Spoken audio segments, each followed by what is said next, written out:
Friday. I'm Judy Carson with the State Department of Education, and I'm so happy to be here and happy to see friendly faces. And it's been a week. I don't know about you. Has it been a week? It's been a heck of a week. So we made it. We're here. And we have a terrific morning for you. Sometimes I talk about Friday Cafe as our safe space, our safe lab to try things out. We have a lot of things we're trying out with you today.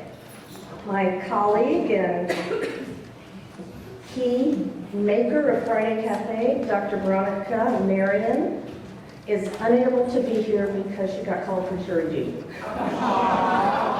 So we found out at 5:30 last night. So any parts of today that don't work, those were hers. So we're going to try out some new activities with you we haven't done before. We have two fabulous presentations that we've been wanting to do all year long. And then we realized these really go together. So it's kind of like two great things that go great together. So we have the Reese's Peanut Butter Cup of two fabulous presentations, and there's lots of connections, and we're also going to challenge you to find connections to your own work. We're going to give you some tools to do that. Those of you who have been to Friday Cafe, you know this is what we're all about, all those connections, and I hope you know the name and social security number of everyone at your table.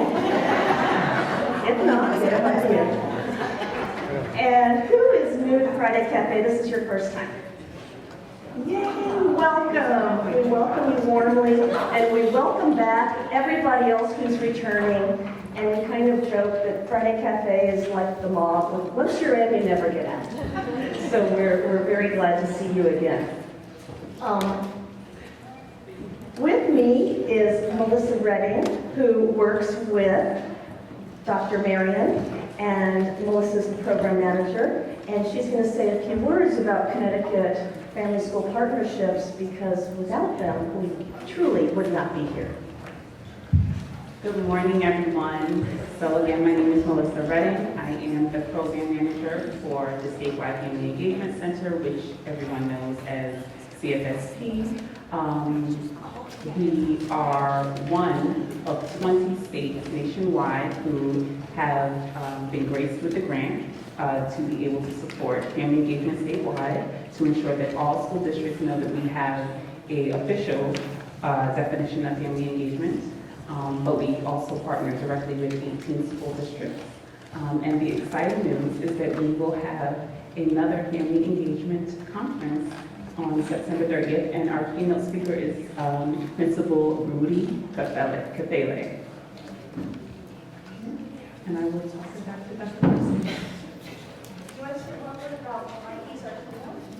So he is our keynote because a lot of his material really speaks to culture, climate, and building community within the school buildings. He has a extensive amount of experience speaking to school administrators and building assistant principals in building relationships with families and school staff and students, and the importance of that being reflected in student academic success. So it should be very exciting. So, Yes. question. Where is he from? He's from New York. He is from New York. So this is your heads up. September 30th, whatever administrators you work with in school buildings and districts, they need to have the day out. They need to go to a conference. Right? Well, so do you, of course. But leadership matters in this work a great deal. We know that. And so this is a leader for leaders. And by the way, you are among the first to know that this is happening. So, all right, so Melissa mentioned our statewide definition of family engagement, and we highlight this. A lot of you have probably seen it, but we haven't talked about it in a while. But as you're listening today to our two speakers, you're going to see our definition in action. So what is that definition? Family engagement is full, equal, and equitable partnerships among families, educators, community partners, that's going to be a big role today, to promote learning and develop children's learning and development. So we say development on purpose because learning is wonderful. We know especially for young children it's all about development, but honestly for all of our children it's about development and for adults as well. And then we built this, just so you know, we went around the state for about a year asking these two questions. What does family engagement mean to you? What does it look like when it's working well? And if you want to have a conversation with parents, community partners, educators, superintendents, board members, these questions will be an hour-long conversation. It is a great way to build understanding. And we ask a third question, what would you like this school to do differently? You know what, all those groups I just mentioned, they all said the same thing. It all distilled to this. We had no disagreement. We had a lot of language, a lot of words, but they all agreed. So if we all agree on what it is, how come we're not doing it? Right? So, but the good news is we do agree on what it is. So if that's what we're trying to do, through that process we also came up with some hows.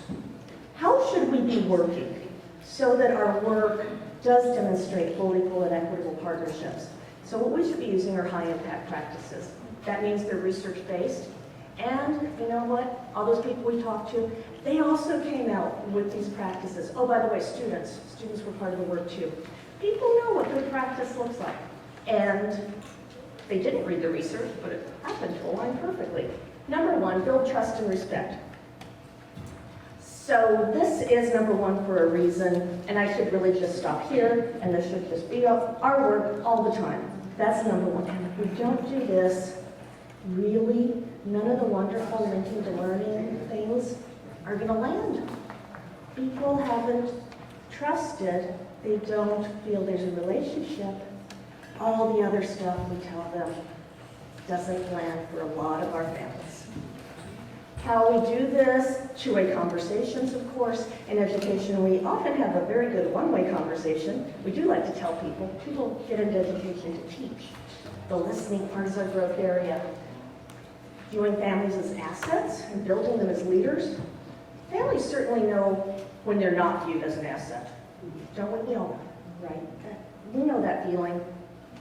But when they are viewed as an asset, and we're committed to finding and developing assets, then we build long-term partnerships and co-creating cultural competence. We talk a lot about culture and competence. Who better to explore that with than the families right in front of us and their neighborhoods and their homes? So that's all of the relational piece. And then, so that's job one. Then we must link to learning. Why? Because that's what families want to know. A secret, I'll tell you. It's come up in our research in Connecticut, across the country, actually internationally. You know what parents want to know? It's one question, it has a couple parts. What is my child learning? How can I help? That's it. They don't know. It's a mystery. It's a black box. And we also tell them what their kids already learned. We do a lot of that. Here's the test results of what already happened. I can't help with something that's already happened. So they want to know what's coming. So if we keep that in mind, that's what parents want to know. That will bring them out. That'll get them to pay attention. Here's how we do it. They want to know what it looks like. What's the mystery? What's the black box in that classroom? Because they're asking their kids, what do their kids say? What did you learn today? Although we want kids in on the action. Kids are the best messengers between home and school. Like to share academic information. And again, what does good work look like? Like what are we striving for coming up in this next unit? And listening to students. And we did some great focus groups with students, and they get it. They will tell you how they want their families and teachers to partner. Student-led conferences. Does anyone do student-led conferences? Yay, you're the best. I see student-led conferences with second graders. Last year I heard about one with a kindergartner. Kids can take this. They can do it. They need coaching, of course. Okay, these are the through lines that we're listening for today, because I promised you in the flyer that got you here that whatever you hear today, you can apply to your own program, your own practice. How do you do that? You look for these high-impact practices that you'll hear. They are in action in these two programs you'll hear about today. But the speakers may not say, this is where we build trust and respect. But you'll hear, that's where they build trust and respect. So what you do, you have a little handout where you have everything I just told you on one side. It's a lot of print. You flip it over, and there's some little boxes. And it's magnifying glass. So I found it. This is your look forwards. So as you're listening, because these are the things you're going to take back, and you're going to say, how does my program do this? Right. So you have all of these guiding principles that I just went through on your little sheet, and so when you hear it. You don't have to shout out, but you can if you want to. But when you hear any of these things, and you're looking for things that feel relational and things that feel like linking to learning. And you just make a note. I think I heard that. And then make a note to remind yourself, what was it they said that made me think about that? And then later we're going to discuss it. And we're doing this because, and this is a test, we haven't done this activity before. Because these are the things, when you look at your own programs, how do you rate yourself in these areas? We're doing a little bit, we're doing some, we're not doing, no program is doing everything all the time, but these are the things you want to be thinking about, and then you're going to hear great examples as you listen. Does that make sense? Any questions? All right, so without further ado, I'm really happy to introduce our two great things that go great together. And so we're first going to hear from Dr. Rick Raucci and my colleague at the department, Susan Kocaba. And then Dr. Jennifer Hernandez will share with us. So thank you.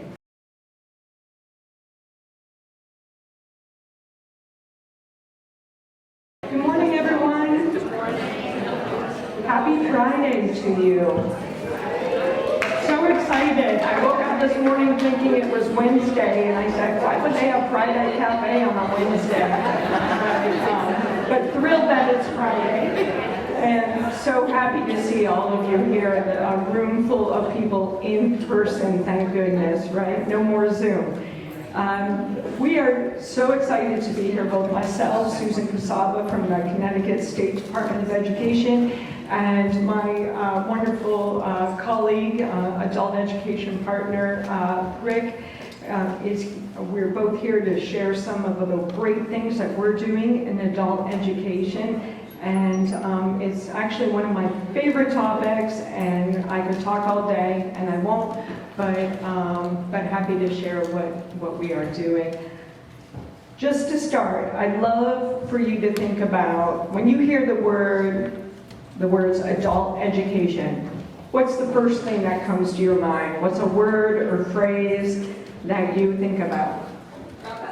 Dropouts. What else? GED. ESL. Second chance. Life-changing decisions. A new beginning. A new beginning.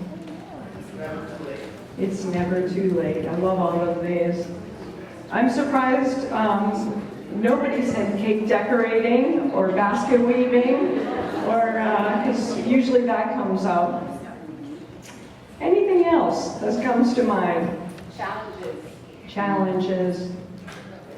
Well, interestingly enough, nobody said family. Nobody said family, but today we're going to talk about adult education and supporting the family. So I don't know how much you know about adult education here in Connecticut, but, and I have a few of my other adult ed colleagues here, but did you know that adult education is a mandated service here in Connecticut, both in state statute and also under the Federal Workforce Innovation and Opportunity Act, which adult ed is considered Title II of that, And look at what it says, Adult Education and Family Literacy Act. That is federal legislation. And it identifies families in adult education legislation.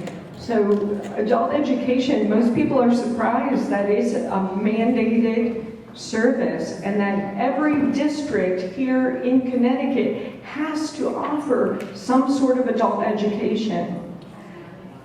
Districts, you'll find though, because maybe you're thinking, I wonder if my district offers adult education. How many of you just thought that? Nobody? A few, okay? So some adult education, some districts decide that they want to partner with other districts to offer adult education. So sometimes it might not be your particular district name, it might be a regional program or a consortium, but it is required that every district offer some sort of adult education to their community members. And the funding sources, just so you know, it comes from local funds. So your district actually has an adult ed line item in their budgets, as well as private contributions. There's a state appropriation and a federal allocation. So that is how we support adult education here in Connecticut. So you can see the makeup of adult education. As I said, we have 34 local school districts and 113 cooperating districts. So again, that means that your district might not have its own adult education. They might join together with several other towns in order to support adult ed. There are also 3 regional service centers. Those are called RESCs. You might have heard of them like CREC or EdAdvance or EastCon. Those are considered RESCs.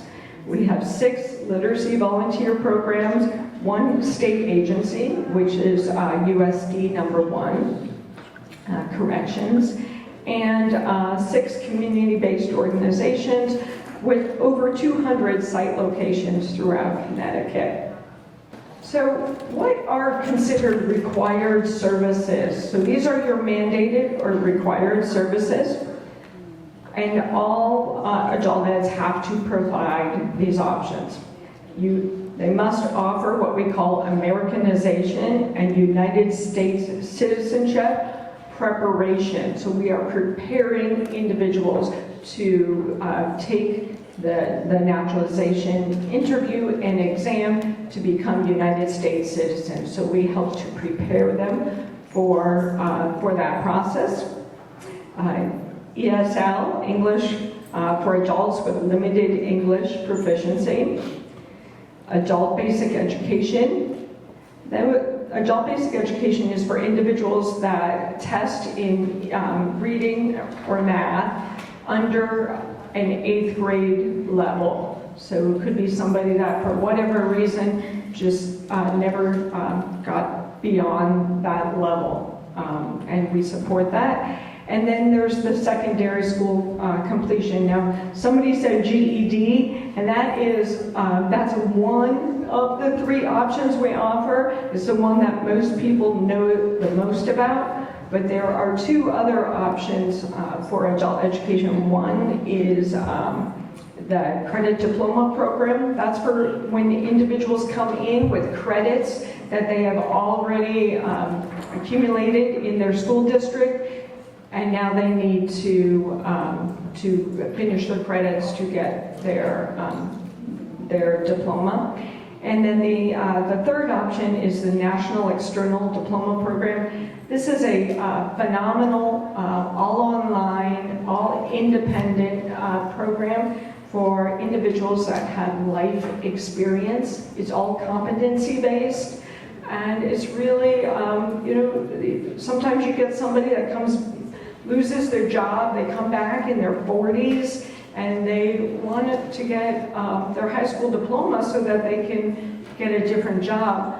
But maybe they feel that they've been too far removed from high school and they don't have all those credits.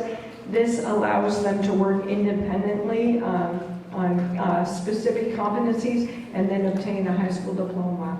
So, and the reason why I want to make sure that you understand that is when you go back to your districts, you may have families that are in this situation that maybe need their high school diploma, or they need to improve their own skill, or they need to learn English, or they want to become a United States citizen. And making sure that you're providing those referrals to to the families so that you can really support them in their education journey. And we always know you educate a parent, you educate a child, right? So the more educated a parent will be, the more likely that child will have academic success. And just for your knowledge, an adult is defined as a person 17 years of age or older, not enrolled in school. So you may know that the age to leave or drop out, as somebody said, is 17. And there's new legislation that says that if you are 17 and you leave school, you are expected to enroll in adult education. When you're 18, you don't have that requirement, but that is fairly new legislation that 17, you are supposed to do that. I would like you, instead of me being up here just giving you all sorts of statistics and so on, which can be really boring, right? I would love for you, either with a shoulder partner or in a small group, on your tables you'll see a two-sided handout. One says Adult Connecticut Fact Sheet, and the other one is what we call a program profile. With your shoulder partner or your table, I would love for you to use this two-sided handout and try to come up with a profile of adult education in Connecticut. So using that information, look at program enrollment, student demographics, funding, benefits, anything you can find, and try to pick out some of the more important things from that. So I'm going to give you like 3 to 5 minutes with your partner and try to come up with that.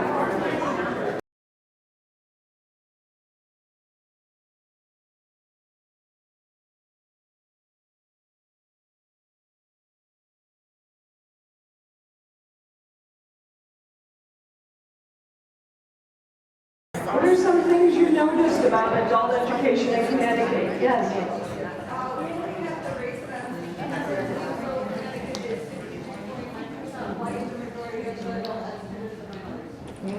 Wonderful. Did everybody hear that? No.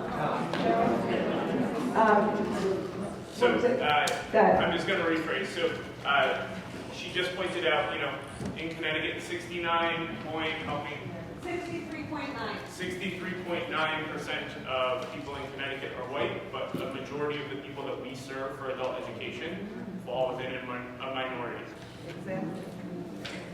And which minority? Did anybody notice which ethnic group? Hispanic, Latino. If you look on the state profile, the number is significantly higher than all the other populations. What else did you notice? Age. What's the largest age range? 25 to 44. So these are individuals that have life experience, have families, right? That's 25 to 44. Those are parents of children in public school system. What else did you notice? Female is larger than male. Do you have any thoughts on why that might be?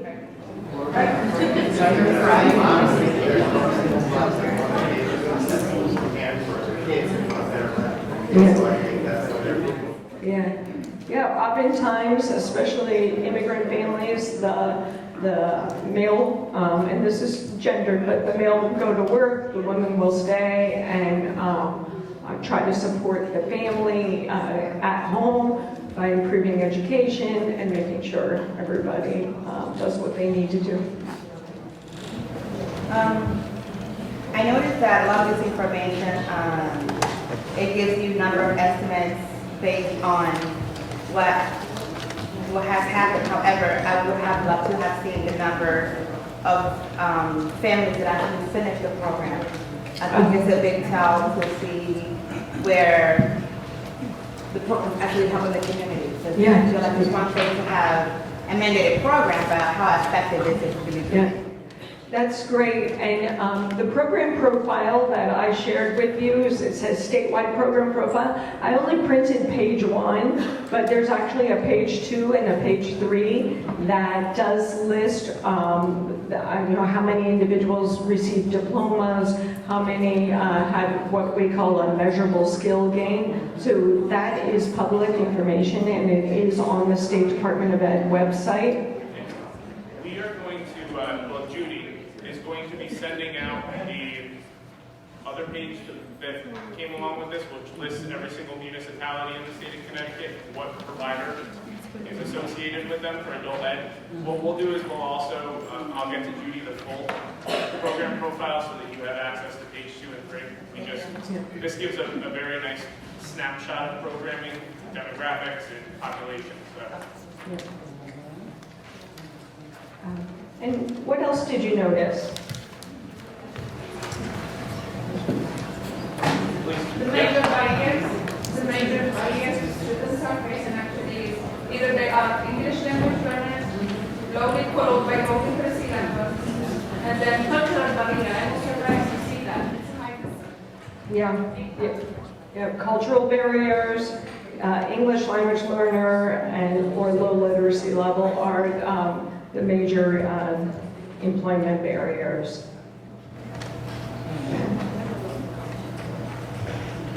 Please. Also, under the program enrollment, English as second language is have the highest number of hours, but they also have the largest number of total enrollments. Yep. It's on almost 66% of adult education learners identify as an English language or multilingual learner. Does that surprise you? No? Anything else before we move on? Susan? Yeah. I'm surprised that adult ed serves almost 19,000 students for only under $50 million. That seems like a bargain. Yeah. Yes, we're the best. We're the best bargain in adult ed. Our cost per pupil is much lower than school districts. And I will say that the majority of our staff in adult education are part-time. So if any of you are looking for a side job at night so that you might be able to go on a big vacation in the summer, come knock on your adult ed door and say, I want to work for you, and we'll gladly take you in. Are there any? So just a quick question. This is not on the profile, but on another slide that you referenced, I'm just trying to understand what is the difference between the National External Diploma Program and the other offerings? So often in Connecticut we hear about the GED.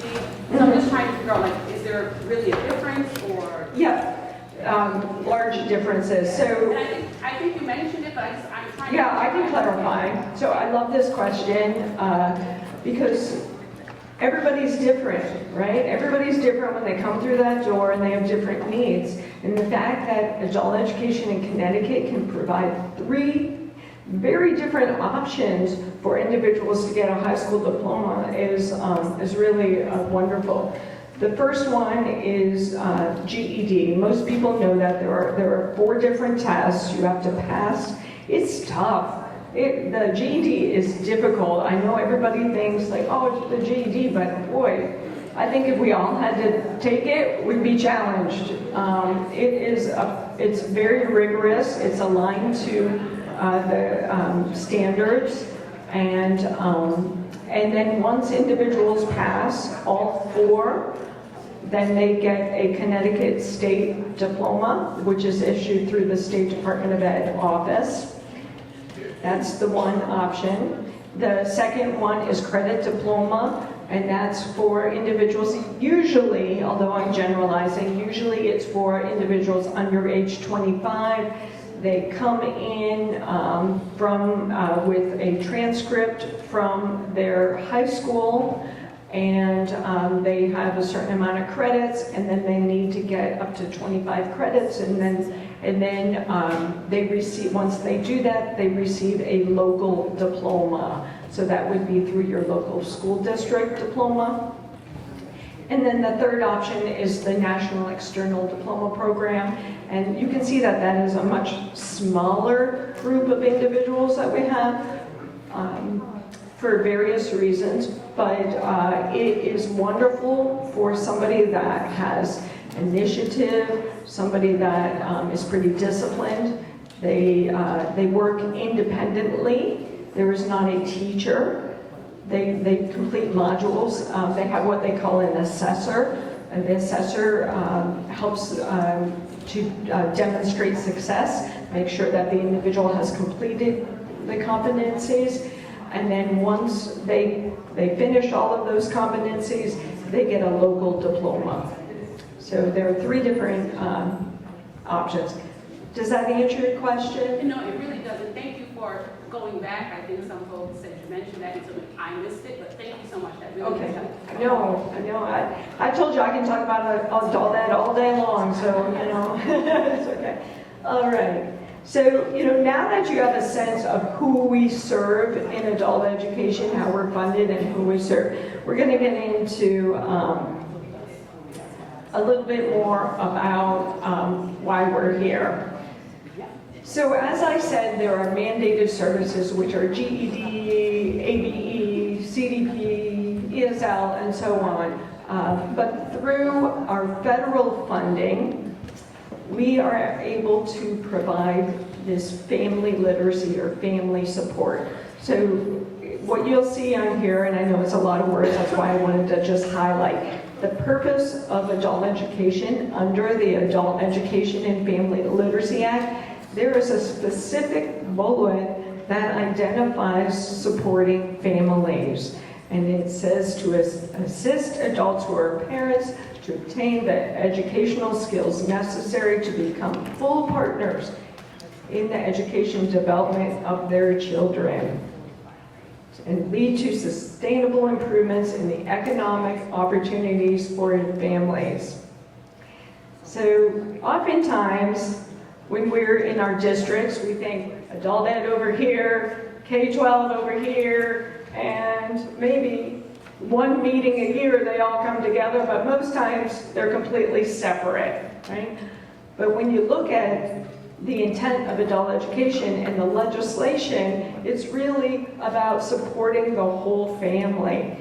And it's about educating children and educating parents. So I hope if there's one thing that you walk away with today is to partner with your adult education to support your families. It is necessary for these families. And if they don't know about adult ed, make sure they know about adult ed. Tell them their options, their opportunities, and find out a little bit more about it.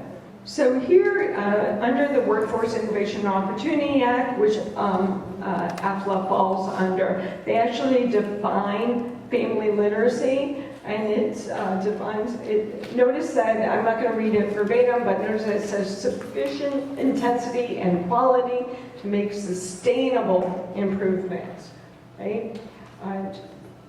What we follow here in Connecticut is the traditional family literacy model. It is through the National Center for Families Learning, which I'll explain in just a moment. But it involves 4 distinct components. One is adult education, and those are your mandated services, your ABE, your GED, your ESL, and so on. So you're providing adult academic content. The second one is children's education. So that this is programming that can support children Now, many of you might say you have children in your classes or in your school that are below grade level in reading or math, and you're wondering, how can I support them so that they can improve? We offer this child programming, child's education, oftentimes at night or on Saturdays or other options, which can help them to also move up and then get on target. So it's a great opportunity to do that as well. We have what we call parent time, and these are like parenting skills. So depending on the age of the children, it might be something like temper tantrums and toilet training, but it can also be financial literacy, it can be on parent-teacher conferences, or how to be an advocate for your child. So there are many different topics that an adult family literacy program would do based on the age of the children and the needs of the families that are enrolled in the program. And then we have what we call PAC time. That stands for parent and child together. And this is in a supported environment where the parent and the child work together on developing literacy. So in a very supported environment. So if you think of, say, an elementary school teacher, and an elementary school teacher is reading to the children, and you know all those strategies of like, what do you think is going to happen next? Or what do you see in that picture? This is what we're doing in PAC time. We are modeling how to work with your children so that in turn, those parents can go home and work with their children in the same way. So it might even be play-based learning. It could be on supporting them in their homework, all sorts of things. But it's modeled so that parents go home and can continue to work with their children to develop their skills together. We use the model from the National Centers for Families Learning. It's a phenomenal website. I did link it as well as an issue brief on the benefits of family literacy. If you don't know a whole lot about it, it's a wonderful resource for educators, for parents. So much information on there, so I hope that you can take a look at that. The children's education part, so we're very clear to say this is not babysitting, right? We might, typically what happens, parents are in their adult education classes and they're learning their English or preparing for an exam like the GED, something like that.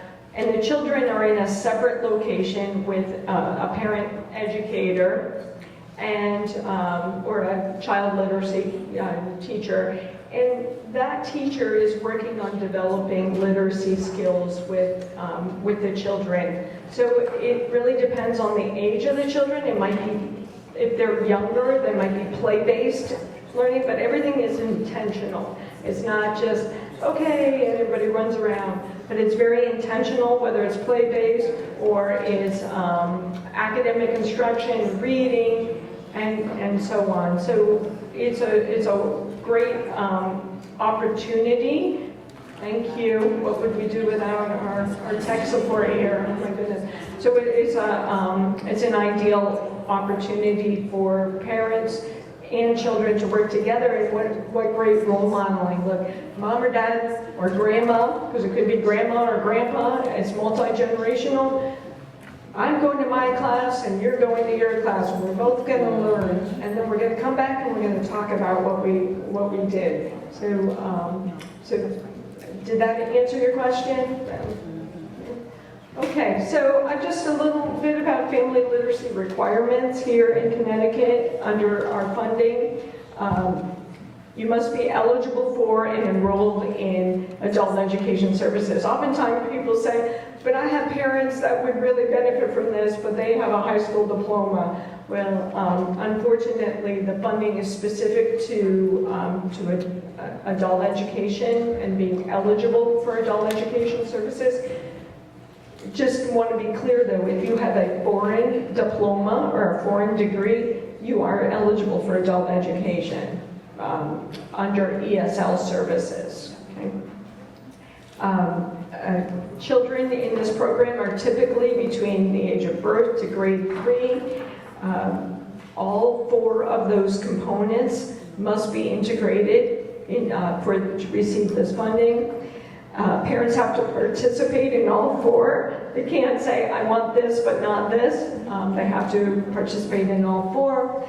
And then providers, adult education providers, they must include instruction and activities that lead to outcomes. And these are federal outcomes, and there are increased involvement in children's education and increased involvement in children's literacy-related activities. And you might be wondering, what does that exactly mean? Some of the subsets of that are helped more frequently with school, increased contact with teachers, became more involved in school activities, read more to children, visited more libraries, purchased more literacy resources and materials in the home.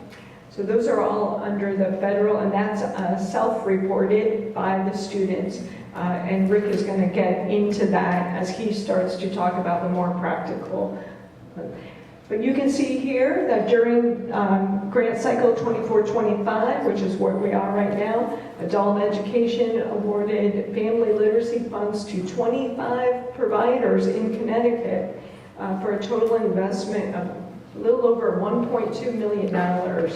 And Rick had already shared, but I want just to highlight here on your tables, you'll see a back and front list of all of our adult education programs that receive this funding. And I would love for you to look and see if your town is on there and if they receive that funding. Questions? I'm looking at the list of this area for Fairfield County. I don't see a difference close to being Stanford or closer to Stanford will be Milford. Is there a reason that Fairfield County is not listed?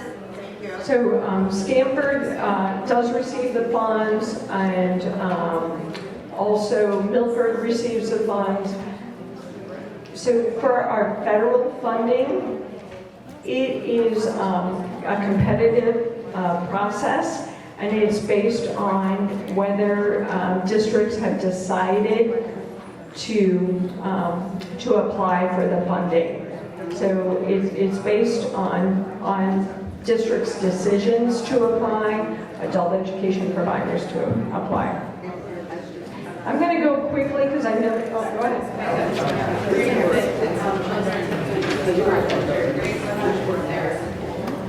So the model is really to support those lower level students, those lower grade children, to really get a good start on their education. And I say usually because certainly there are other people in our program that bring older children, but our focus is on that early literacy. Okay, and then I just want to support here. Why is family literacy important? This is just some information I pulled out from the Migration Policy Institute about Connecticut, and you can see why this family literacy is so important for our families.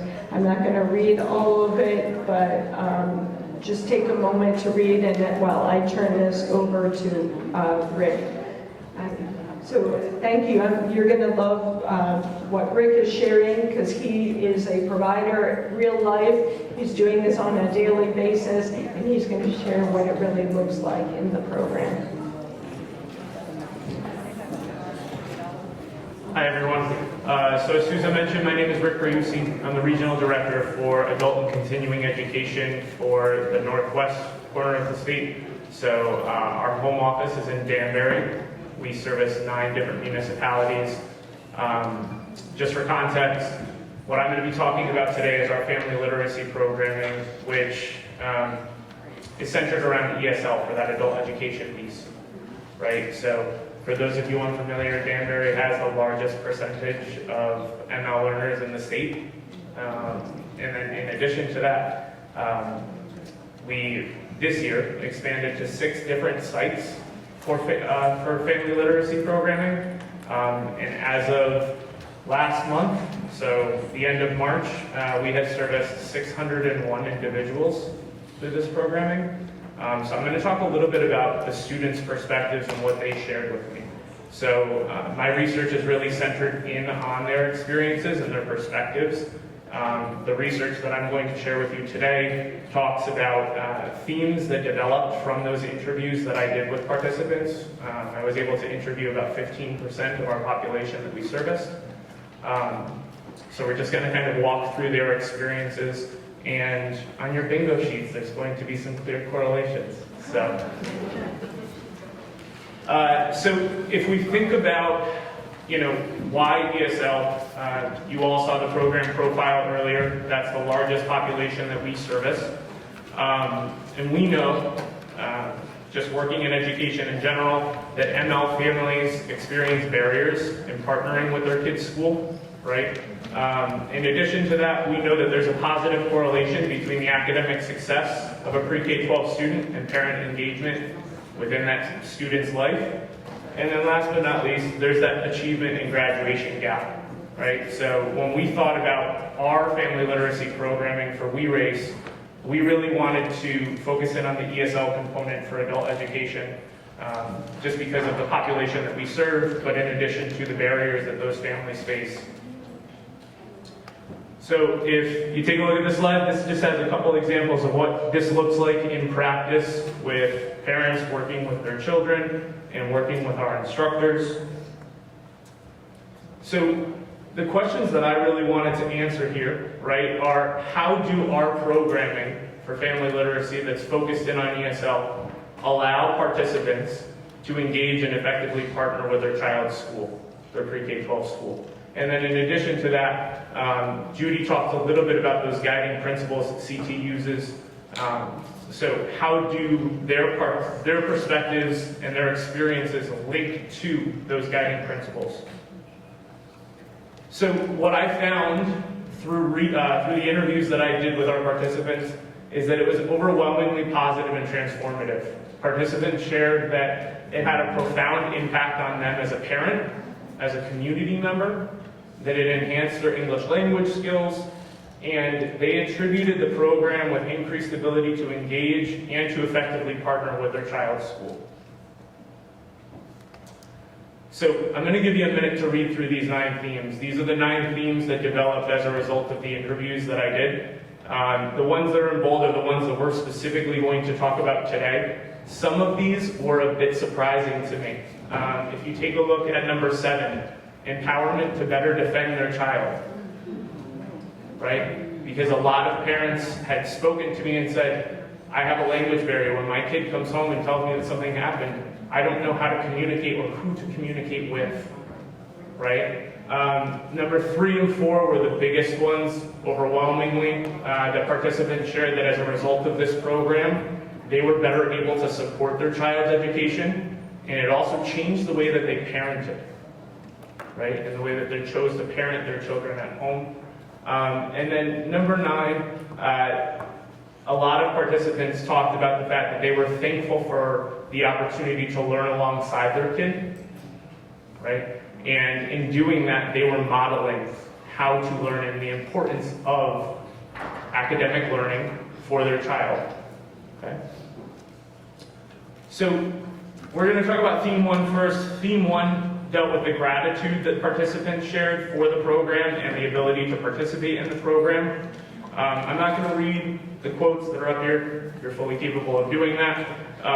But the things that were highlighted from these participants, a lot of them commented that they had a more positive outlook on the school system and on their child's school as a result of this program. So in We Race, we hold these programs in the elementary schools that their kids go to.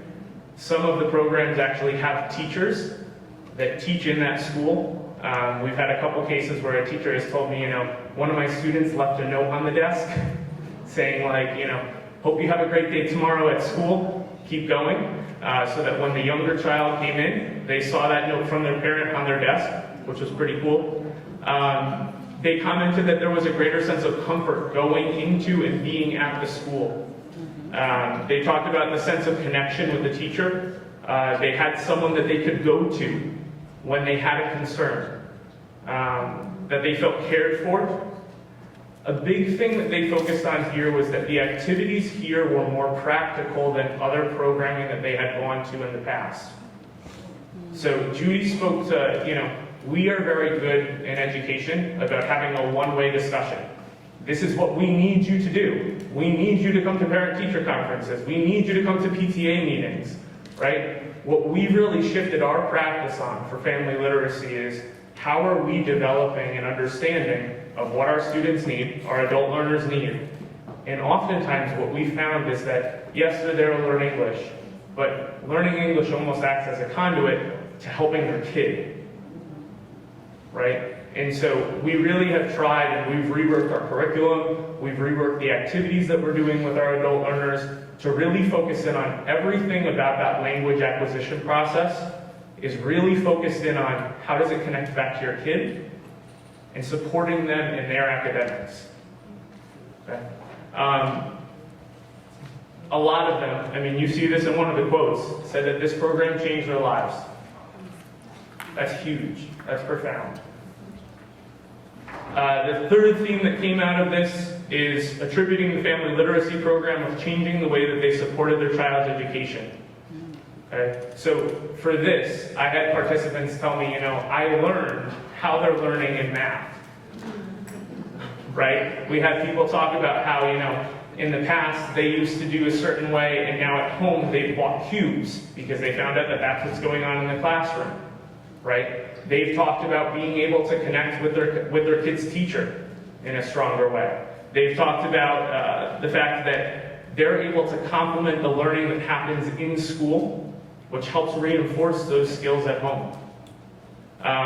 They talked about the fact that participating in school-based activities, family nights, conferences, open houses, and PTA meetings, a lot of them share in their interviews that they didn't have a deep understanding of what they should and should not attend. Some of that came from a comfort level, but some of that also came from a cultural level, right? A lot of the population that we serve are immigrants in this family. If you're taking an ESO class, a lot of the population that we served in this program were immigrants. And so they're coming from another country. They might have a general understanding of American school systems, but many of these participants shared that before this program, they weren't aware that schools wanted them at these activities. Okay? So that was a really big shift. They developed a stronger ability to understand the communication that was coming home. Right? So our instructors take time to go through what does it look like when you get a parent square message, and why is it important to look at those? Advocating for their child's education, and then supporting that student behavior and conduct at home with reinforcement. Okay? This fourth theme deals with how the program helps participants change the way that they parented their kids. Now, if you listen to what I said about theme 3, this particular theme, there's a lot of overlap there. Parents oftentimes shared comments that fell within both themes, right? So they recognized that there was stronger communication between their child and them. They practiced that at school. A lot of them said that it gave them the opportunity to learn in person with their kid, commenting on the fact that some of these students are coming out of COVID, right? They might only have a year, maybe 2 years in the public school system where they're actually in front of a live teacher, right? And so this gave them the opportunity to do something that wasn't in front of a screen with their parent. They talked about the fact that it was structured time and space to engage with their kid. Parents said, oftentimes we get home, we throw our bags down, life happens, right? This was time that they designated out of their schedules to be with their kid, to work with their kid, and to talk with their kid. They felt more connected They had a better sense of those developmental stages of their child. We had a lot of parents talk about the fact that while this program was focused in on our elementary school, right, so we don't do birth to 3, we do pre-K to 5 for our family literacy, for some insurance reasons, as well as the fact that that's how our school system is set up. But they talked about the fact that if they had a kid that was older than 5th grade, they wish that this program was around before, because it was so helpful to them, and they could have helped their older child in a stronger way. It helped them support problem solving and resilience skill development. And again, it gave them a stronger understanding of age-appropriate behaviors and milestones for their children, which was huge because then when the teachers connecting that to them, they had a better understanding of that. This last one was really cool for me to hear from participants. They talked about the fact that they appreciated the time they spent together, that it fostered the ability to learn together, right? So we take a look at some of these. There were times that parents would say, I would come home and I wouldn't know the homework for my ESL, and my kid was able to help me with it. How cool is that? How often does that happen in any other circumstance, aside maybe technology, right? So parents really recognize that and recognize that in doing that, they're modeling the learning aspect and how to learn with their kids so their kid is able to internalize the importance of doing that. In addition, the kids saw the parent making the connection with the teacher. So the kid knows what they can and can't get away with because mom or dad is going to see that teacher twice a week. Okay? It talked about interchanging roles, and then supporting each other at home to continue their learning. So, by and large, participants have told us that this program is transformative. Out of all the participants that I interviewed, not a single one had a negative parting thought of the program. Not a single one told me that the time in the program that they spent wasn't well spent. So, any questions? Did you have any two-parent, couples together? We did. It's not as often. Oftentimes what we have is if there's 2 parents that want to attend, one will go on Monday, Wednesday, one will go on Tuesday, Thursday. So while we do offer childcare, because you need to for family literacy, we limit families to bring 1 child with them. Because if we have 90 parents in a building and each one brings 3 children, there's not enough space and enough staff at night to have that. So oftentimes if both of them wanted to come, they would rotate evenings. Other questions? Please. I think it's more a comment. So I definitely like the principles and model that you have developed here. So one of the things that I was able to do in one of the schools in New York was able to take this and implement it in the school with the partnership with the principal. Those GED classes, computer classes, were being held during the time even of regular school hours, because it also helps with our chronic absenteeism. So we were very strategically in inviting those families who struggle bringing their kids to school. Sure. So the chronic absenteeism is an element on that next gen report that all districts have to report out on, right? I think the state goal is at or below 5% chronic absenteeism. More than half of the districts in the state didn't meet that last year, just for context. So what we've really worked on doing and talking about, and during that parent education time, right, we've built in that aspect of talking to families about why you shouldn't be taking 2 weeks off before April break or before Christmas break, or and that has been huge. We've also brought in principals. So you talk about the support of the principals or the partnership with the principals.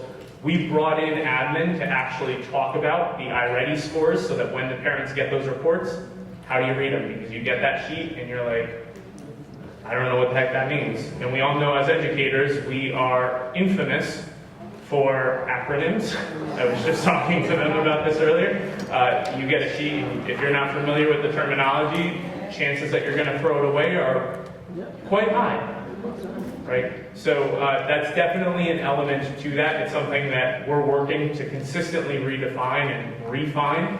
There are things that work for our program. There are things that we have to tweak. We've been doing this for 3 years now, and I was just talking to Ann Mead, who is here, and she's one of our instructors for this.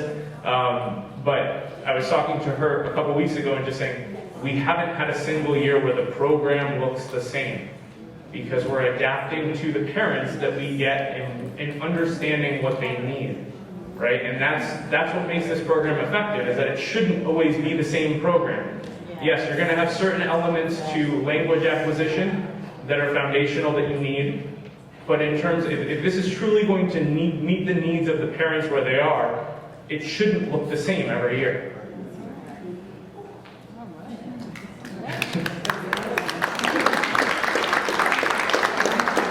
Any other questions? Please. How does the adult, how would you support multilingual families coming in need of also achieving as well? Sure. So what we do in our programming is 3 of our sites offer Monday, Wednesday programming. 3 of them offer Tuesday, Thursday programming. And then the idea, we have two participants right now out of the participants that we currently have in the program that are enrolled in our CDP, our credit diploma program as well, and then 1 within our GED. They come for 1 evening and then go to their CDP or GED program on the opposite day. Last year what we did, because we had 1 participant that was in the same situation where they came for both days because they really wanted to be there both days, and then attended the GED classes on the opposite days. The nice part about adult education, what I think you'll find with a lot of the providers on that list, is our main goal is to offer flexibility. It's like a core component to my programming. It's something that I consistently push my leadership team to think about. I know in our CDP program, for example, we offer weekend seminars, we offer month-long credit classes, we offer regular semester classes. We try and give as many options to students as possible because we know that nobody's schedule is the same, and adult learners face a lot more barriers in terms of accessing their education than our pre-K-12 students. Thank you, guys.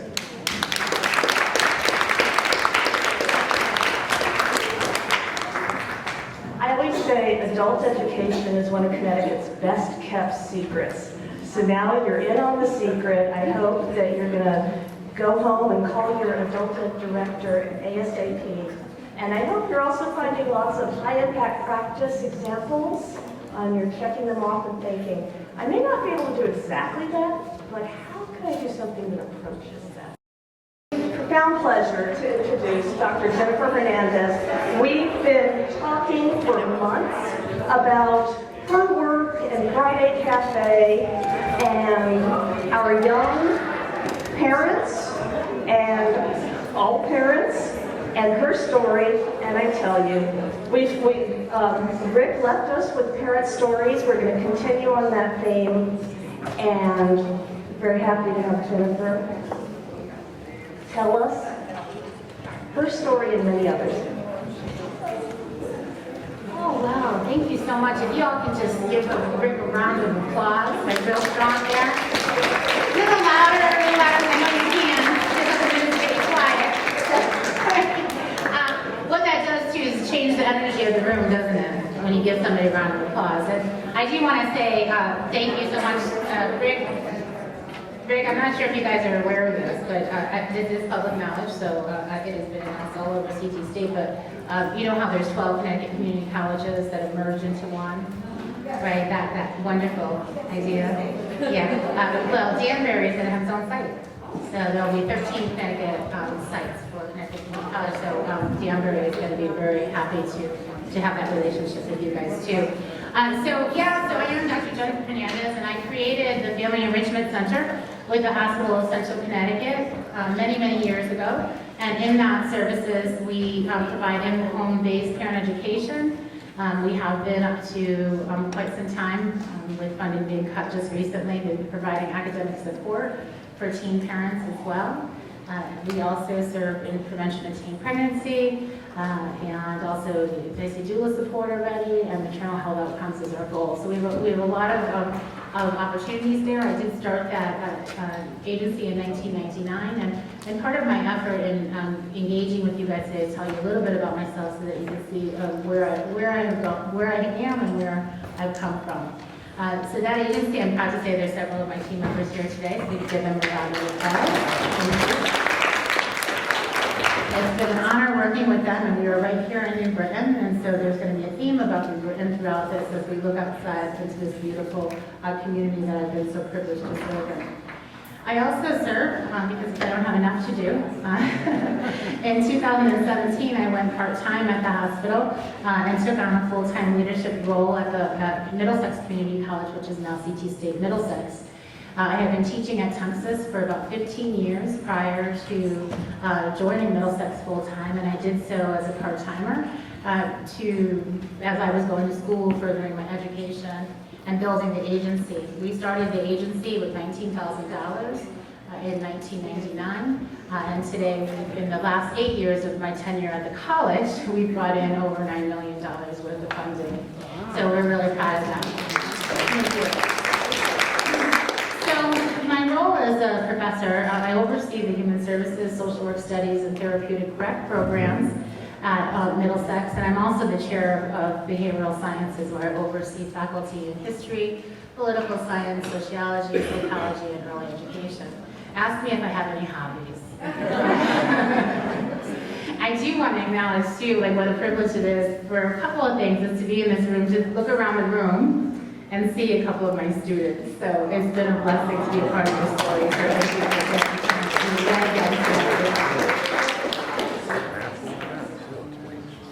So busy as I am, I want to share a few shining moments. Oh, and mind you, those that have had me in class before know that I kind of bounce around and interrupt myself, so come on, we're going for a ride. Also, some of the shining moments in my story over this past couple of years is that I was the Fox 61's most impactful woman from United Way Award recipient. That was quite a shining moment. That is my other shining moment. Above with me is my husband. We'll be celebrating 35 years of marriage in September. So that's a great feat. We've been together for 38.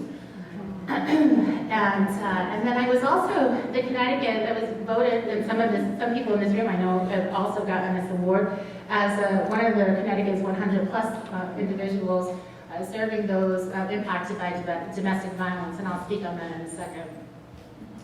Furthermore, I'm Middlesex Community College Alumni of the Year because, yes, I graduated from community college.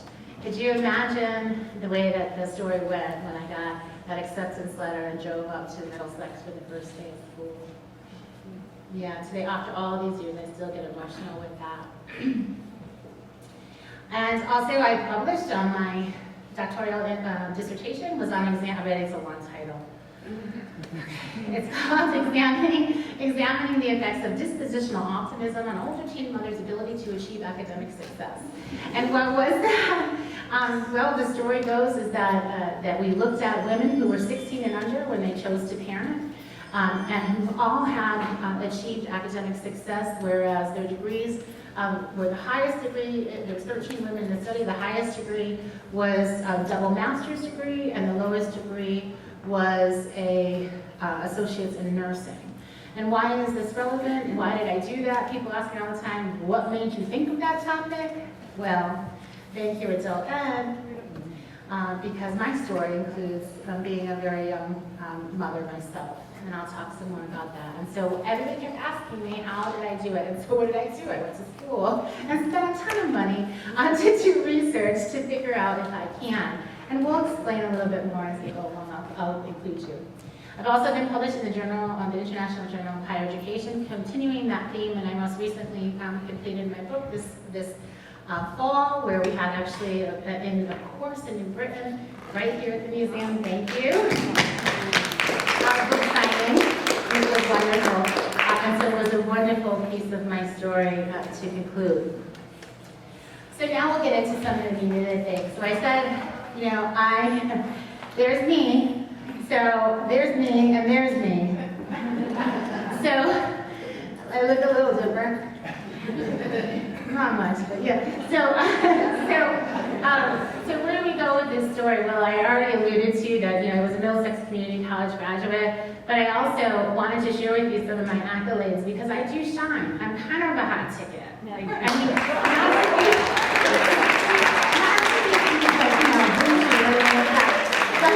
but I worked hard, and so my comfort level in speaking is going to be a little bit more casual because I feel like we're in a conversation and we're sharing a space that's purposely placed. I do believe, and part of my quality of life, the way that I live, the vision, the philosophy I have is that when we're placed in front of each other, we're purposely placed. So there's no mistake that you're here today. So my academic experience, when I asked these other young mothers in my study about their academic journey, like myself, most of these mothers, and what I'm going to do is kind of blend that research with also the discovery, because that dissertation was in 2015, so I've had a lot of time to keep asking these questions. So most of the teen mothers that in that study and then that I work with, including myself, had consistency in K through 5 education.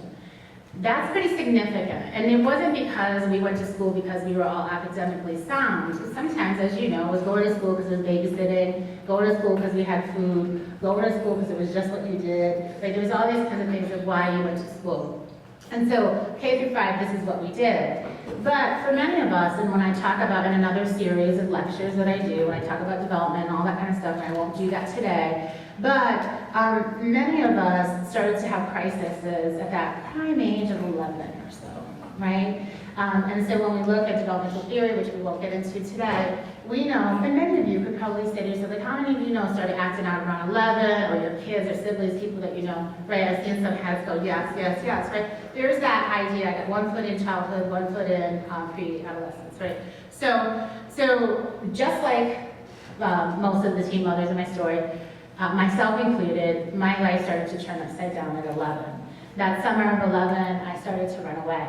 And so the runaway time would not necessarily mean that I was taken out to the city just yet, but I would run away and take off into the trees, into the woods, into wherever I could, friends' houses, hide wherever I could, because of issues that were going on home. Now, like the girls in the study, and many of whom I've had the privilege to share their stories with, many teen mothers, and I'm not generalizing, in all the years I've been doing this, many of us have experienced early sexual experiences that were negative. So the trauma that we've endured oftentimes, contributed to our ability to move forward into the stories that we wrote. So I started running away at 11, and I never came back. Right? The school district failed me too, because everybody's just stopped looking. Like, that doesn't even seem like right? My parents stopped looking, right? This messed up, you think there's some issues there? Yes. I was gone, so I've come back and forth for a couple of years. I finished 6th grade, I'd pop in and out of 7th and 8th grade. People would recognize that I'd be there for a minute and then I'd be gone in the talk of the town wondering where I was. And towards the time of when the distance started getting further and further away, where I was running further and further away, I was now with a very violent offender. And so here I was with a very violent offender, needing to be safe, going home, not being safe at home, and then trying to navigate a way to be brave enough, to be strong enough, to still pop in and out of 7th and 8th grade to get some education while I could, and then I'd be gone again because he would take me. And so the final time that I left, I'll never forget, is I was calling one of my girlfriends, my very best friend. We had borrowed each other's clothes, and I said to her, I was going to counseling, and I said, I promise you that I'm gonna come back this time, like from counseling, like I'm gonna go get our hoodies, I was gonna go to the mall and get my Jazzy Jen hoodie, and she's gonna get her Special K hoodie, and like we were gonna be good, because we thought we could break dance. And so I went off to this counseling appointment, and then this guy showed up at the counseling appointment. And he showed up at the counseling appointment, and they let him in. And I never went home again. So during this time, and I'll wrap this piece of my story up and get into the educational attainment aspect of it, is during this time, this offender called my dad and said, I have her, we're in the city, all is good, we're going to be together forever. And my dad said, well, keep her. And so he did. Later on in life, as my dad closed his story of his life, he did tell me that that was probably one of the most challenging regrets that he had, and as he should. But however, the resiliency that I had gained from this is really quite impressive. Because it wasn't because I did it on my own. It was because, and this is where you all come in, and where this story comes in, and why it's relevant to the education piece, is that the people along the way, you, matter. Somehow I was observant enough that I had to survive and pay attention to relationships that impacted my ability to move forward. I had no parents, right? I had people along the way. I'd get to stay in houses and to avoid other consequences for being in a high-risk environment. I would take care of people's kids while they did crack, right? I would clean people's houses while they were doing other things. All of this stuff that I would watch the people along the way to see what characteristics I was going to gain in terms of my story. And one person stands out very relevant. Her name was Wanda, and I stayed with her for a little bit, and she was always going to school. Back in those days, it was like typing or things like that, and medical transfer. Those things were coming up in that time, and so she would go to school, and I would watch her.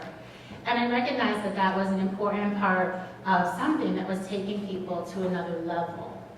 And I knew that where I was, that, there was days that people would go out and hustle right here in the city, by the way, because I should mention, I didn't even tell you this part.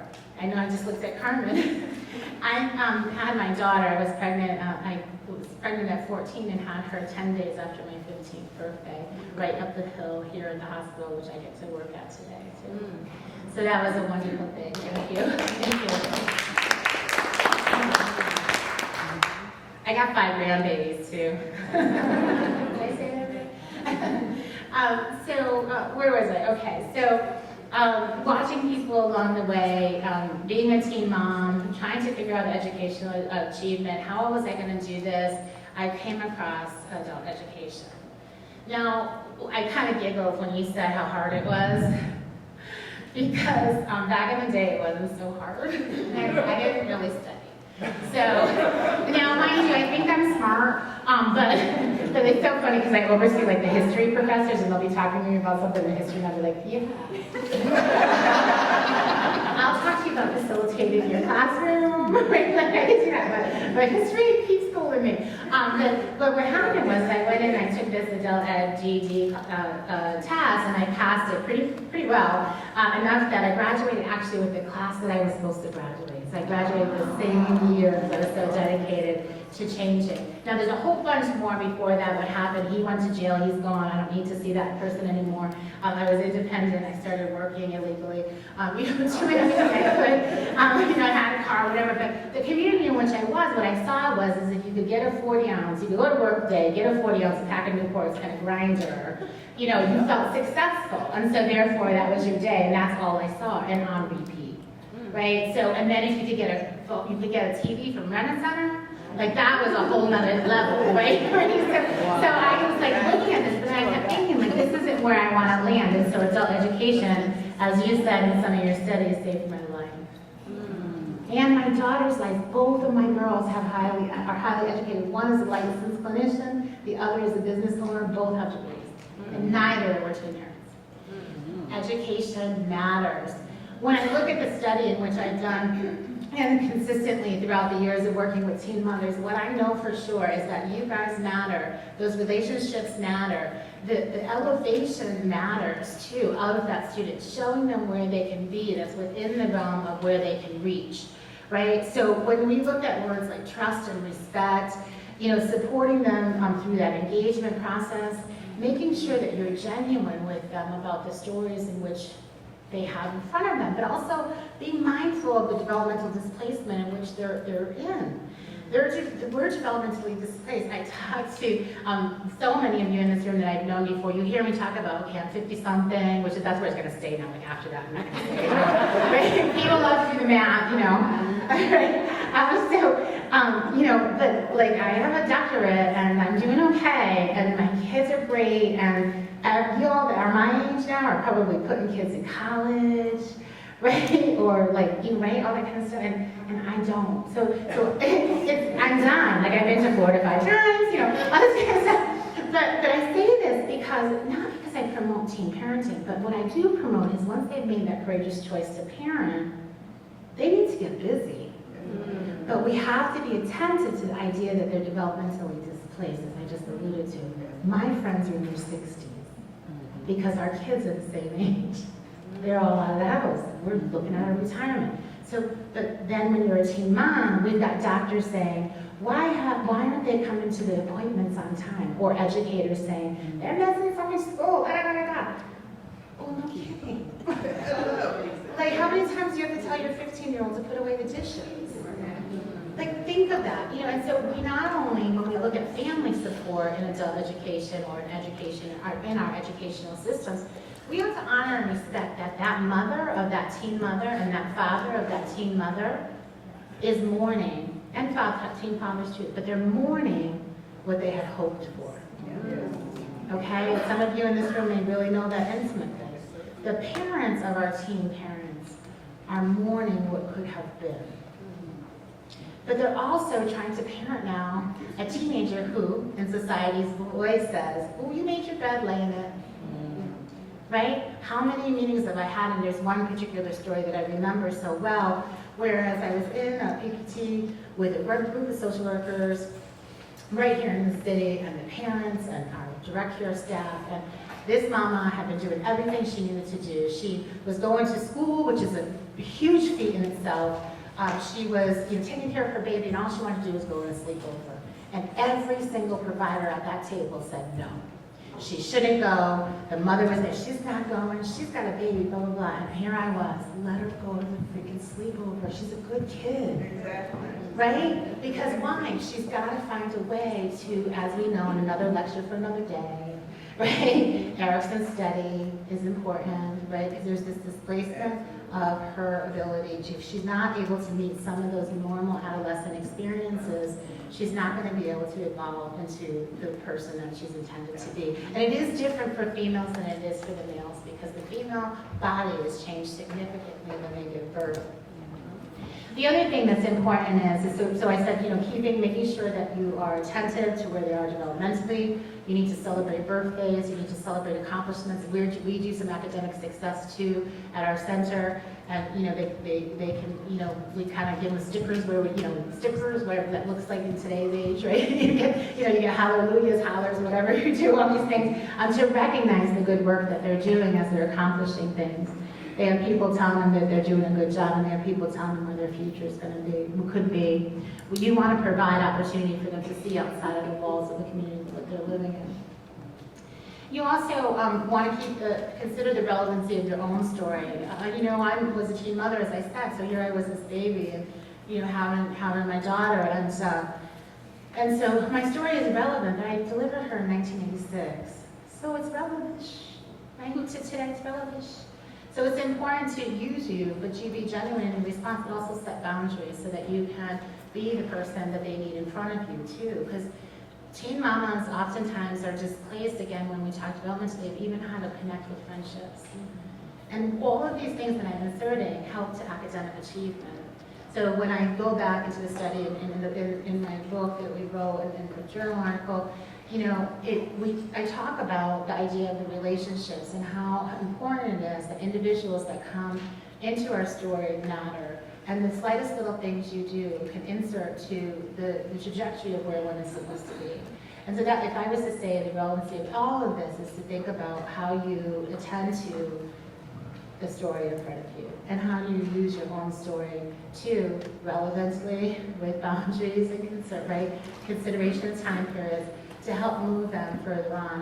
And I can say that I know this works. Not only do I see it in the work that I do at our center, we have a team, as I said, that has successfully taken, we have 10 individuals, 5 that are going to graduate through an online school. We did an alternative approach where we did everything I just said. We supported them relevantly, we celebrated them, we engaged them, we let them be teenagers. All of these things came.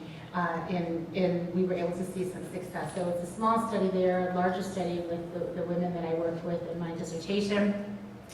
Also, when we look at optimism in there, listen, we have to teach this to people. We have to teach, what is it like to look at the storm only? Right? The rain is purposeful, the storm is purposeful, it does all kinds of things, right? If we look at a storm that comes, the rain feeds the grass, right? It might tear something up, but then we can rebuild it, or maybe it makes room for a meadow. The storms are purposeful, and you can't we have to teach them optimism, and doing so, it means sending motivational notes to the people in which you work with. It means telling them randomly, without any solicitation from them, like, hey, I was really pleased with the way you interacted in that conversation. Or likewise, coaching them to say, when you interacted with me or so-and-so in that way, I was disappointed a little bit in terms of the way you presented your voice. Or, as I say to my students often, I need you to find your voice. You text messaging me in an email with lowercase i's and misspelled word is not representing your best self. And that's an okay expectation to have to even those students who are 15, 16, 12, 11, whatever they're doing these days in K through 6, to start to help them to recognize that they can elevate themselves by representing to themselves to who, you keep hearing me say this, who they were intended to be. The stories around them, the history that they have, the wounds that we carry, the armor that we've had to have on, will prevent us if we don't have people around us to lift us up and lift it off sometimes. And so you are those people. And so with that, I ask you to, really consider that the people around you, all of the clients that are in the students that get blessed to be a part of your story are purposely placed. So do not be so arrogant enough to think that you don't matter in their story. And with that, I thank you. Do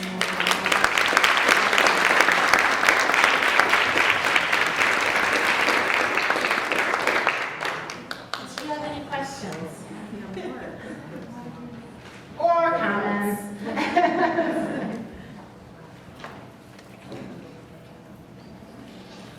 Yes. Thank you. Thank you. I wish that I could say that was like a lot of it. There's a lot there. Thank you.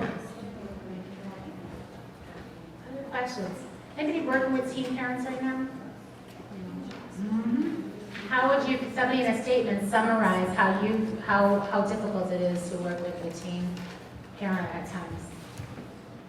Some of the challenges, go ahead. I wouldn't necessarily say difficult or challenging. Oh, In the areas that you said that you are fostering who they were intended to be. Yes. One of the things that I do know about having our youth, we learn from them every day, and I think we take it for granted what we see, right? Because we're so fixated on what it used to be. Or I remember when I was a kid, I have a millennial and a Gen X. Wait, what are the alphabets? I get them confused. Yeah. I just like the age. I have a 30-year-old and a 23-year-old. Yeah. And there's a very large, and yeah, I know, I look like I'm 23, I get it. All the time. I won't tell you how old I am. That's how we're going to stay. I'm old enough to have a 30-year-old. And what I do know is that I learn from them every day. I have great nieces and nephews as young as 1 year old, and I learn from them every day. And I can't use the same prescription that was used on me. Right? So we have to be open, approachable, and teachable. To receive what they're showing us, because their language, when we learn their language, it was sharing. I'm an intern with Quinnipiac, but I have a lot of life experience in the field. And one thing that I've learned working with the SPPT program out of New Haven Public Schools is this: if you're listening to their language and watching their body language, they're telling you their story. Yes. Just watch. And they're carrying it. They're carrying their story. And this is the thing too, the gift also that I want to leave you with too, is that, again, for another lecture, another day, but as I said earlier, most teen parent mothers have very significant adverse childhood experiences. We carry this with us. But what I learned over this past year of writing, this past couple of years of writing this other book, was where I took parts of the dissertation, but then I did some more discovery. What was important was, and I looked at my own story, was that I had to shift this from carrying this weight to be a part of where I'm supposed to be. And that's for the girls too. And I did that through my own suffering in some sense too, my own perception, my own digging and my own story.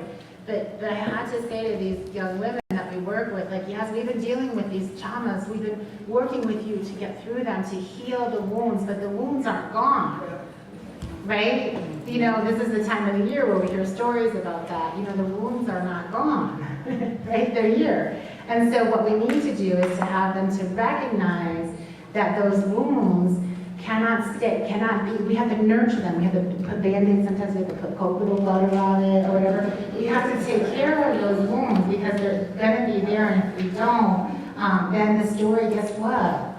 The past still controls us, and they will no longer take anymore. And that's the gift we have to give these young people, is that the story is your story, but it can't take anymore, right? So we have to evolve, and that's a gift to some of you in this room too, I know that as I look around. And some of you in this room are carrying a story that no longer has any business taking control of your future. It's part of you, but they have no more business in your story. Other thoughts before we close? Yes.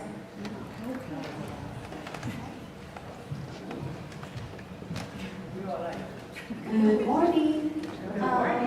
So I'm Connecticut's student statewide coordinator for the two-generational initiative out of the Office of Early Childhood.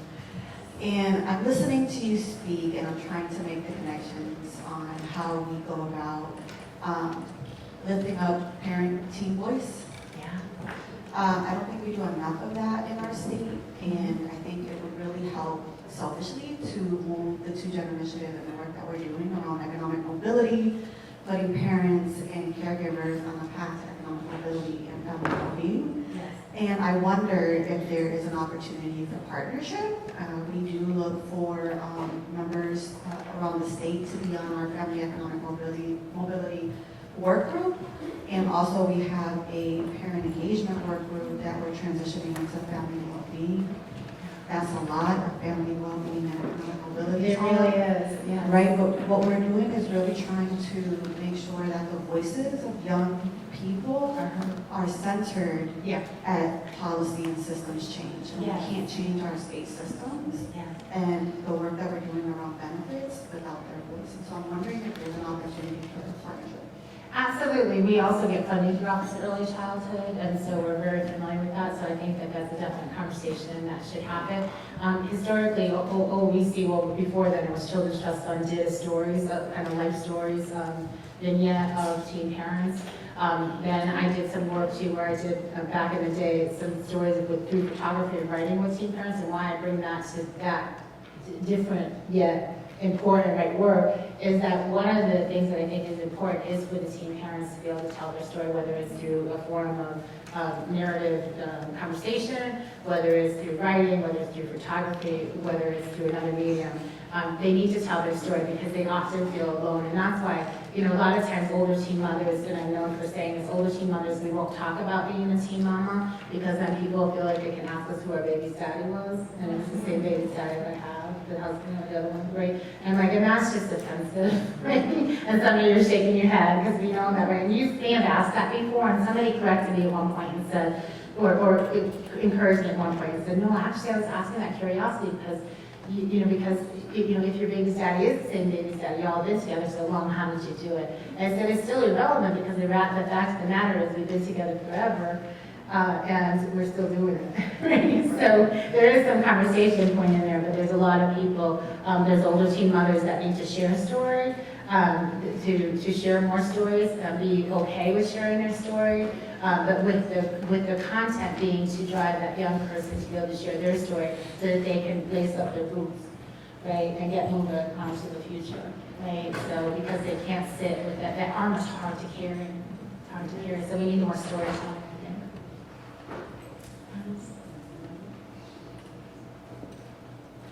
I'm going to take advantage of the silence. Thank you very much. Can we give Dr. Jill another hand?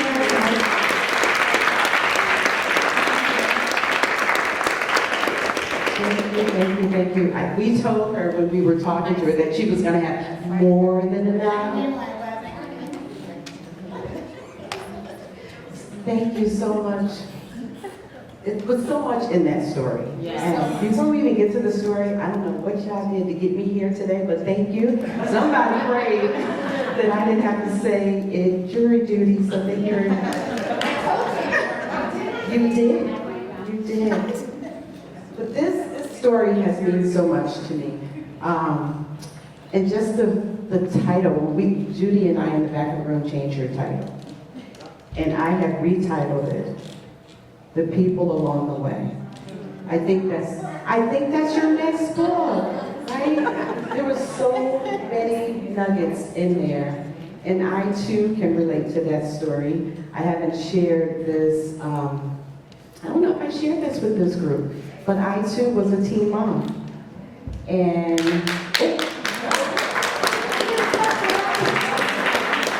right, so I'm almost 60, and so they didn't clap. A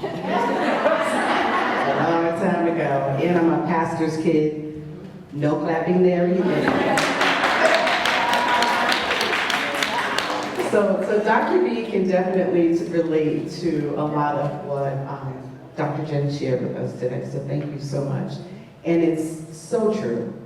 It's all of those people that you meet along the way. Sometimes they speak up, sometimes they show up, sometimes they're just there, sometimes they babysit, sometimes they don't. But it's definitely, it was all worth it.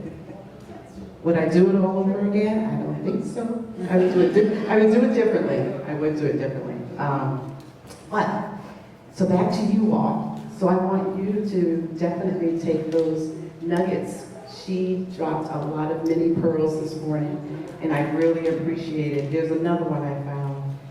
And don't just look at the storm, but remind them that the storm is purposeful.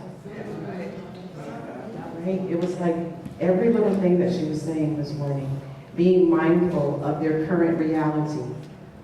We're trying to put all of this responsibility on these young people that have so many layers and so many questions and so many responsibilities, right? So I think sometimes you just need to take a step back and listen and listen. Okay, so on your tables, Judy gave you an activity this morning, and I think she told you that it was the first time that we did this activity. It was about the Connecticut definition and the guiding principles, and you had the opportunity to use this form throughout the session today, correct? And you were listening for the guiding principles. So what we would like to do, we only have, how many minutes do I have left? Oh, 4. Not that y'all watching your clock, right? I know. So I have 4 minutes. So this is what I want you to do. We really want to hear the connections that you made. So if you wouldn't mind, could you take a picture and then leave the form with us? Oh. If you want to keep it, you can keep it. All right, so this is what we want. So your evaluations, are the evaluations on the table? Yes. Okay. All right, so you want me to keep the evaluations? Yeah. Okay. All right, but this is what I want to hear from some of you. So on the evaluation, we do want you to complete it. We want you to complete it before you go. There's an opportunity for you to share your aha moment. What was an aha moment for you today? Like I shared mine. The people that you meet along the way. Who has an aha moment they would like to share?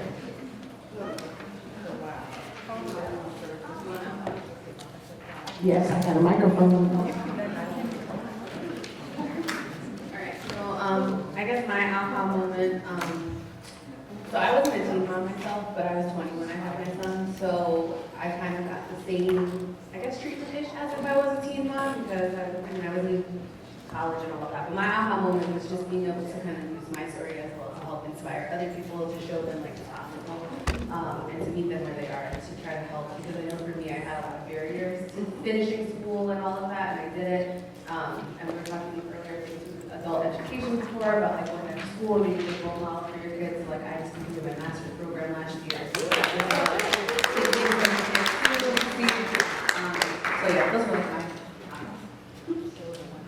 Thank you.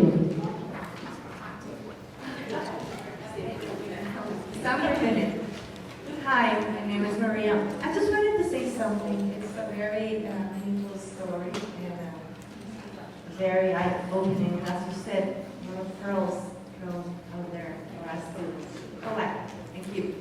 I also wanted to add that not necessarily you have to be a teen or in their circumstance to go through this kind of situation. I myself have a personal situation recently, and it was exactly the same. The people along the way who made a difference.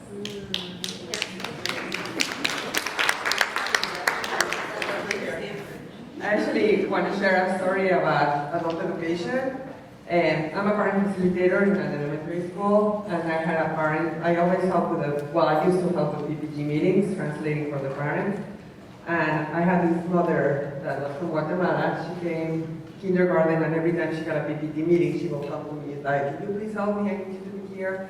And I suggested to go to adult education without even thinking about the PPT meeting. Like, just you have to learn English. And in 4th grade, I looked at the calendar, and she was scheduled for a PPT meeting, and she didn't call me. And I'm like, oh, she forgot, or whatever. So I called her, and I'm like, hey, Maria, I'm like, I noticed you have a PPT meeting. Like, you didn't tell me, I have to put you in my schedule. And she's like, I think I can do it myself. I'm crying. She's like, I think I can do it myself. And that was like, if my baby graduated from college.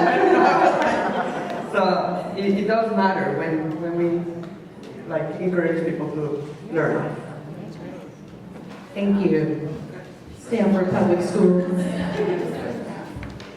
Really quick, I just need to correct something that I said too. I started to say that I got distracted because that happens a lot. Was that the GG was easy back in the day, but what I didn't add to it was that I was so ticked off that it was so easy that I started to get involved in policy to change it. So it was changed to make it harder, so it is much harder. Because I was annoyed. Well, thank you. Well, I was like, how could that happen? I went to 6th grade, like how could this be? I wanted to feel like I wasn't an imposter, and so I started advocating very early to change the test so that it's harder today. So. Excellent. Okay, it's 11:30. Enjoy your weekend on purpose.